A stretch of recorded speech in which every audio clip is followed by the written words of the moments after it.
Subscribe Commerce with MJ YouTube channel and press the bell icon to get instant notification whenever I post a new video. Hello students, previous video में हमने foreign exchange rate and types of foreign exchange rate के बारे में सीखा था।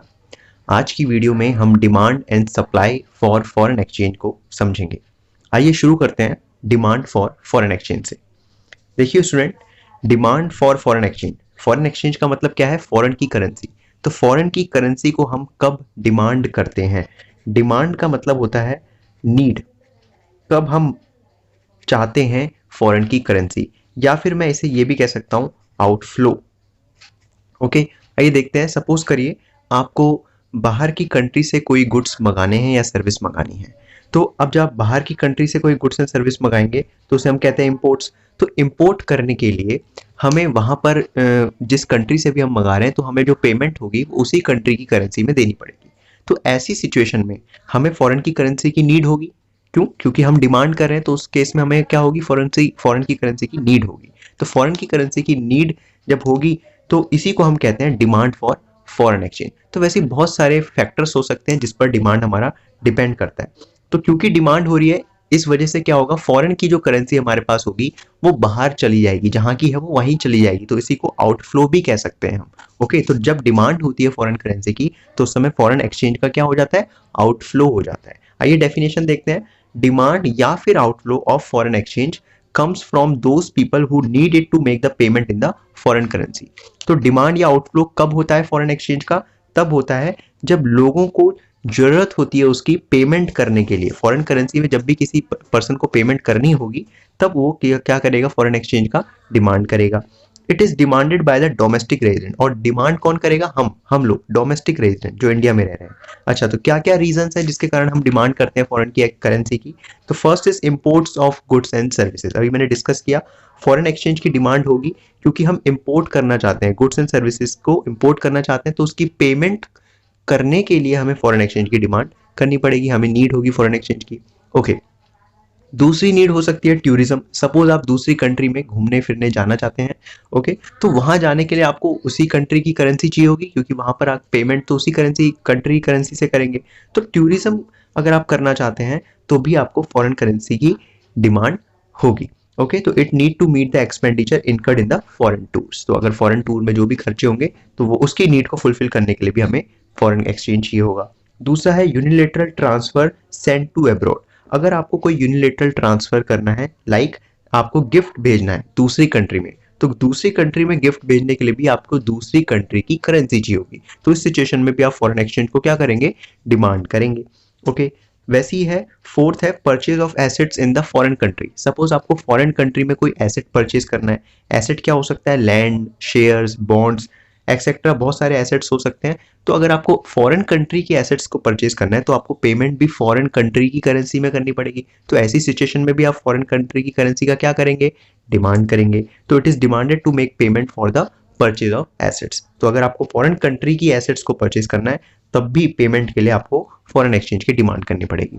Last जो है, जो आपको डिपेंड करता है, वो फैक्टर है स्पेक्यूलेशन। स्पेक्यूलेशन का मतलब होता है सट्टा। सपोज करते हैं फॉरेन एक्सचेंज राइज कर रहा है। ओके, फॉरेन एक्सचेंज राइज कर रहा है, बाहर की कंट्री की जो वैल्यू है वो बढ़ रही है। तो हम क्या करेंगे? हम सट्टा लगाएंगे, अभी कुछ उनकी करेंसी को खरीद लेंगे, ठीक है, ताकि फ्यूचर में जब और बढ़े तो हम उसको सेल करके प्रॉफिट कमा पाए। क्या कर पाए? प्रॉफिट कमा पाए। सपोज करते हैं अभी हमारे को $1 इज इक्वल टू 70 रुपीज चल रहा है रेट, मतलब 70 रुपीज देकर $1 मिल जा रहा है। हम देख रहे हैं जो $1 का प्राइस है ये कॉन्स्टेंटली राइज करता जा रहा है। हमने सोचा कि फ्यूचर में क्या पता ₹100 का $1 हो जाए। तो अभी हमने क्या करा? $1 को परचेज कर लिया, ठीक है ना। किस मोटिव से? स्पेक्यूलेशन के मोटिव से, सट्टे के मोटिव से, ठीक है ना। एक तरीके से जुआ लगा दिया हमने। स्पेक्यूलेशन का मतलब होता है सट्टा, जुआ लगा देना, ठीक है। ओके, तो ऐसी सिचुएशन में क्या करूंगा? मैं ये $1 की डिमांड करने लग जाऊंगा। मैं बोलूंगा मुझे $1 चाहिए बहुत सारे, ताकि फ्यूचर में जब ये $1 का प्राइस 100 रुपये हो जाए तो मैं इसे सेल कर पाऊं। तो इससे मेरे को क्या मिलेगा? प्रॉफिट मिलेगा, गेन मिलेगा।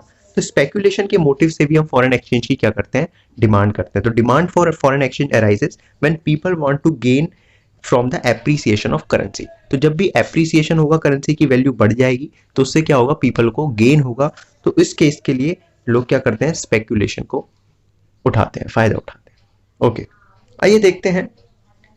ये तो हमने देखे कि what are the reasons for demand for foreign exchange. आइए देखते हैं कि जब फॉरेन एक्सचेंज में जो डिमांड हमारा कर्व है वो किस तरीके से बनता है। देखिए, डिमांड कर्व बिल्कुल सेम वैसा ही बनता है जैसा आपने क्लास 11th में डिमांड चैप्टर में बनाया था। देखिए, डिमांड कर्व, ये एक्स एक्सिस है, ये वाई एक्सिस है। एक्स एक्सिस में आपको क्या लेना है, डिमांड फॉर फॉरेन एक्सचेंज। यहाँ पर आपको लेना है फॉरेन एक्सचेंज की डिमांड, कितनी डिमांड हो रही है। वैसे ही वाई एक्सिस में आपको क्या लेना है, वाई एक्सिस में आपको लेना है रेट ऑफ फॉरेन एक्सचेंज का रेट कितना चल रहा है। ठीक है, तो rate of dollar in term of rupee. तो आप देख रहे हैं डिमांड कर्व डाउनवर्ड स्लोपिंग है, आपको पता ही है डिमांड कर्व डाउनवर्ड स्लोपिंग बनती है। देखिए, पहली सिचुएशन में क्या है, पहली सिचुएशन में OR रेट चल रहा है फॉरेन एक्सचेंज का, और इस OR रेट में हम OQ क्वांटिटी को डिमांड कर रहे हैं। देख सकते हैं आप, OR रेट में OQ क्वांटिटी को हम डिमांड कर रहे हैं, OQ1 क्वांटिटी को। क्या हुआ, सपोज करते हैं फॉरेन एक्सचेंज का प्राइस बढ़ गया, ओके, राइज हो गया। तो प्राइस राइज होने से क्या हुआ, देखिए, प्राइस राइज होने से जो क्वांटिटी डिमांड थी वो क्या हो गई, फॉरेन एक्सचेंज की कम हो गई।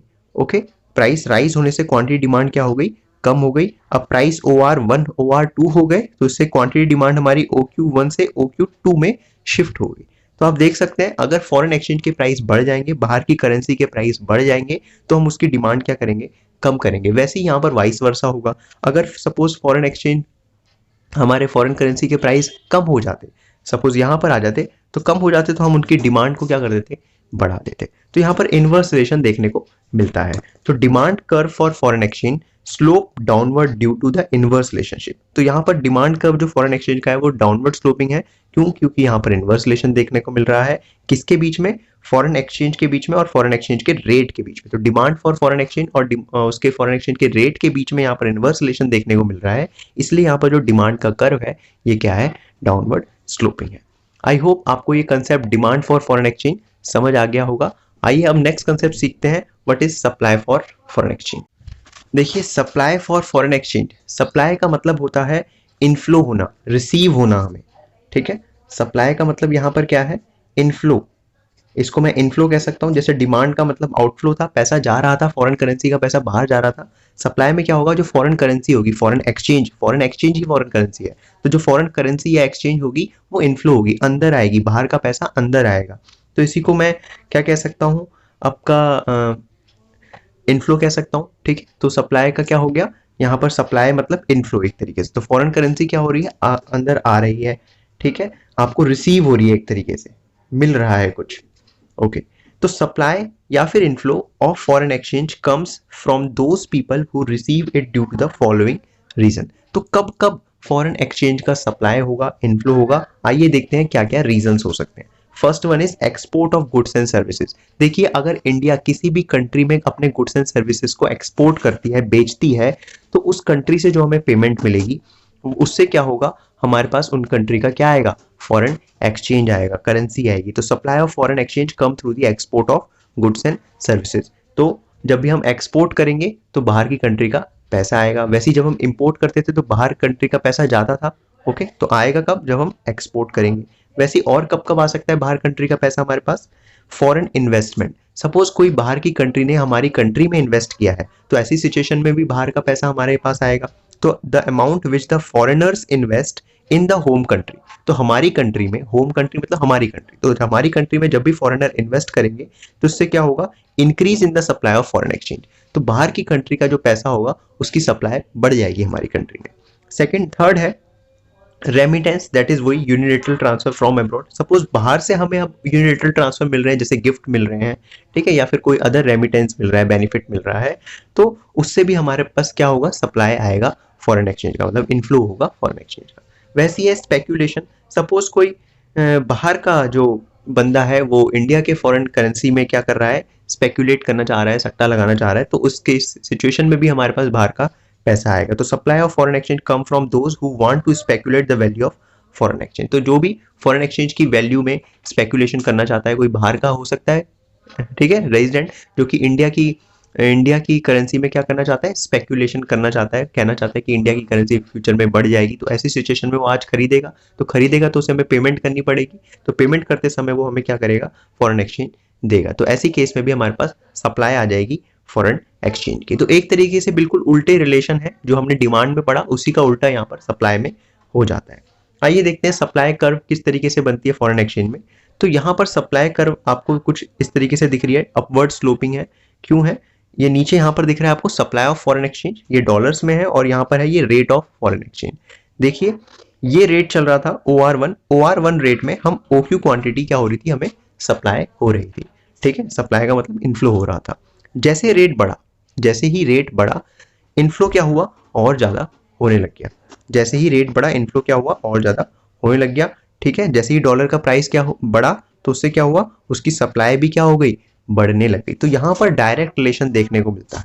ओके, तो supply curve of foreign exchange slope upward, तो अपवर्ड इसीलिए है क्योंकि यहाँ पर क्या देखने को मिल रहा है, पॉजिटिव रिलेशन, मतलब डायरेक्ट रिलेशन देखने को मिल रहा है किसके बीच में, supply of foreign exchange and rate of foreign exchange के बीच में। ठीक है, आई होप आपको ये दोनों टॉपिक आज क्लियर हो गए होंगे कि what is supply of foreign exchange and what is demand for foreign exchange. Next video में हम एक्सचेंज रेट का डिटर्मिनेशन को सीखेंगे और साथ साथ change in the exchange rate को भी जानेंगे। आज के लिए बस इतना ही, मिलते हैं अपनी नेक्स्ट वीडियो में।